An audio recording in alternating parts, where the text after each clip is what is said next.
Welcome back to another episode of the Rodu video series. Today we're talking tryouts. They're coming up fast for a lot of us, and I'm going to give you my 7 tips to give you the best possible chance of making your way onto the team.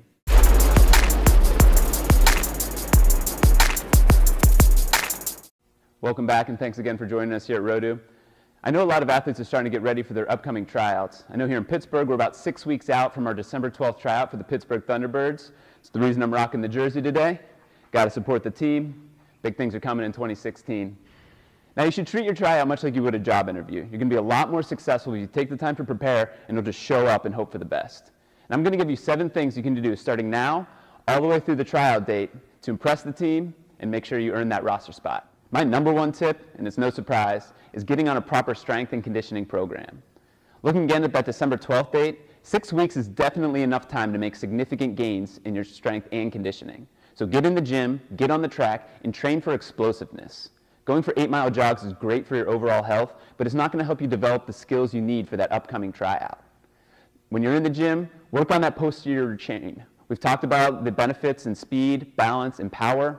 Keep your rep scheme in the 1 to 6 range to focus on that power. And when you're on the track, distances less than 200 meters to focus on acceleration.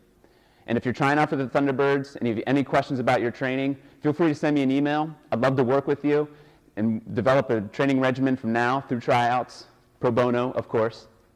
My next tip, and another one you can implement today, is to practice movements that will be tested. Most teams have moved to a combine-style tryout where they measure players on a few benchmark tests. Now, you don't know exactly what these tests will be, but there are a few standards you can expect and practice so that you're not taken off guard. And this will give you a huge mental and physical edge when it comes to that time. We'll have links for our favorite videos on tips and movement demos, but a few that you can expect as standards are the 40-meter sprint, the vertical test, the agility shuttle, and the serpentine. And let's not forget, you're going to be playing a lot. So practice those throws and seize any opportunity you can to play. You don't want your tryout to be the first time you play in 3 months. My third tip is to come into the tryout with a defensive mindset. A lot of times, teams have their O-line set from the previous year. It takes time to build that trust and earn a spot on that line. It's much more likely that you'll earn a spot if you demonstrate that you can contribute defensively. So play aggressively, win your matchups, and make a big play when the opportunity comes. Looking at your offense, my 4th tip is to consistently obtain and maintain possession of the disc. This means you're working hard to get open frequently, and you're not being a reckless cowboy with the disc. This isn't the venue to try out some new throw you just learned on trick shots. Coaches want reliability on O. So go for a 90% completion rate or higher. Now, this doesn't mean don't huck it, but just be smart about your choices. My next tip is to impress the right people. Remember, this is a competition, and just some people are not going to make the cut. It can really help to know who the captains are and the selection committee is to be sure that you're seen.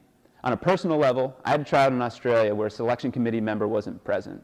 My performance was admittedly borderline, and they decided not to take me. I was absolutely crushed. Fortunately, I ended up having a rare second chance opportunity tryout, and I made sure to match up on that selection committee member and ball out on D. It was winning that matchup that earned me a spot to play in World Clubs in 2006. So at your tryout, challenge yourself with your matchup, and be sure to really turn it on when all eyes are on you.